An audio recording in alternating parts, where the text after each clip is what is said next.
Hey, Canucks fans, don't worry. No jersey talk today. Instead, the Canucks announced this morning that they've re-signed restricted free agent forward Nils Höglander to a 2-year contract worth $1.1 million per season. Right off the bat, I'll say I think this amount is just about perfect. It's certainly not an overpay, but it's certainly not an underpay because Hoglander, he had a great rookie season, probably exceeded expectations 3 years ago. Then he had two kind of mediocre, even less than mediocre seasons, almost disappointing seasons coming out after that. You're not going to give up on this player, though. He was your second round pick, 40th overall at the 2019 NHL draft, the one in Vancouver, the one that I was at. So he's a second round pick. Vasily Podkolzin was our first round pick. So he was our second round pick, and it's certainly too early to give up on him. And I didn't hear anything that the Canucks were going to do so. At the same time, you're not going to break the bank for this guy who hasn't really proved yet that he can be an everyday NHLer. So that's why $1.1 million per season is just about right. It's a slight raise over his entry-level contract of $900,000 or so. But again, you're not going too long-term and you're not paying him too much money. And the Vancouver Canucks generally do a really good job with these second contracts coming out of ELCs.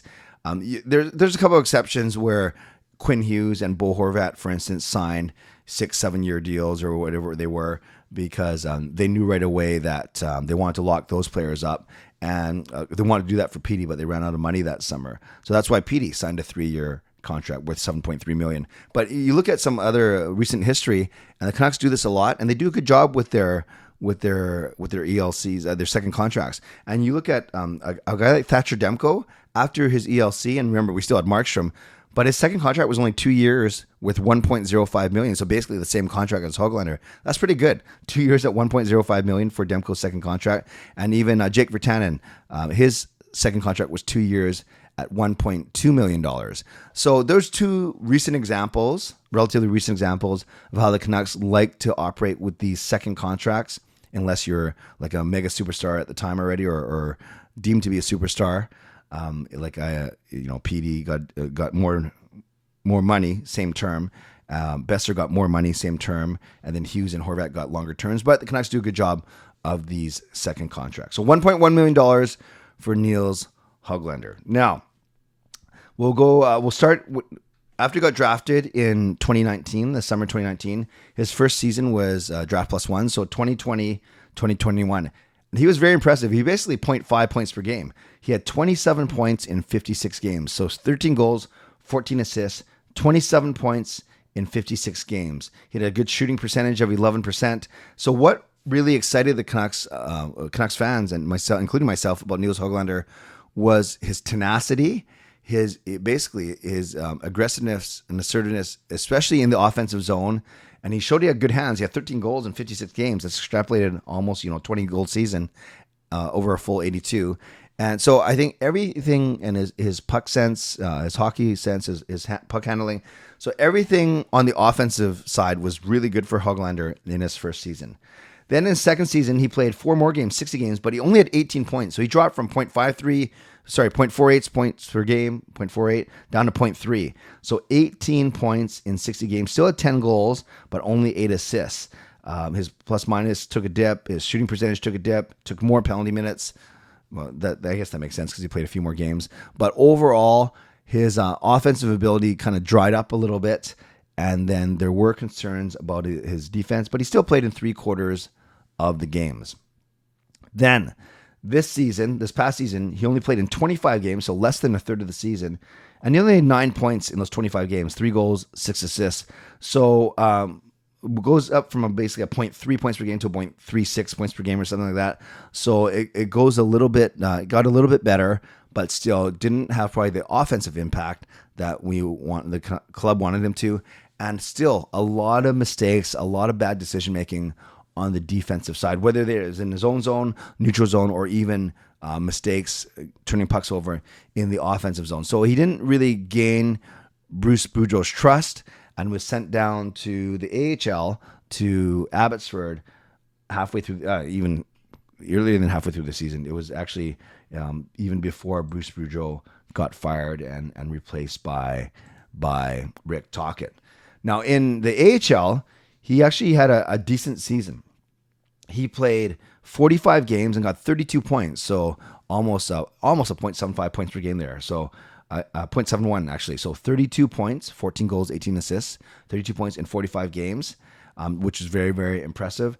And then in the playoffs, in the Calder Cup playoffs, he had 6 points in 6 games. So he's a point per game player in the playoffs. So that was really good because it showed that he was a playoff performer, and he kind of continued his arc of improvement over the final last part of the season in Abbotsford.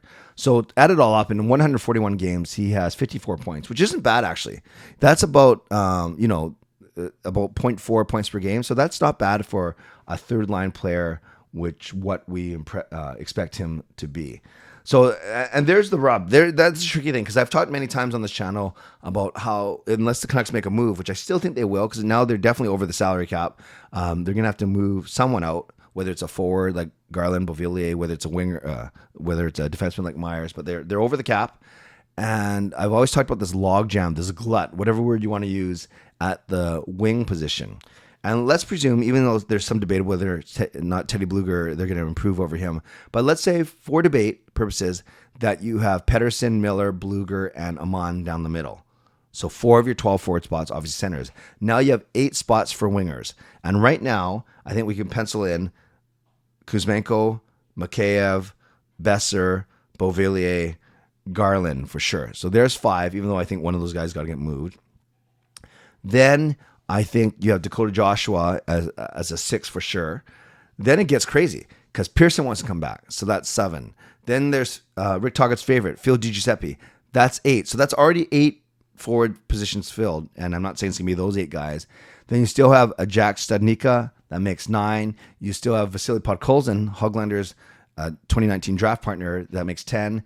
You have Hoglander. That's 11. So we're already at now 11 wingers for 8 spots, and that doesn't even include a guy like Sheldon Dries or any of the young guys coming up from Abbotsford.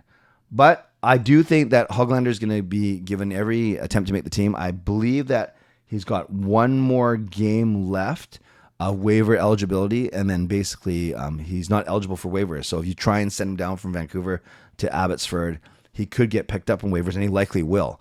So he has to go through the waiver process. So all to say, I think he's going to try very hard to make the team, and once he makes the team, he's not going back to Abbotsford. So whether that's from the start of the season or later in the year, once he comes up for the first time, he can't go back down.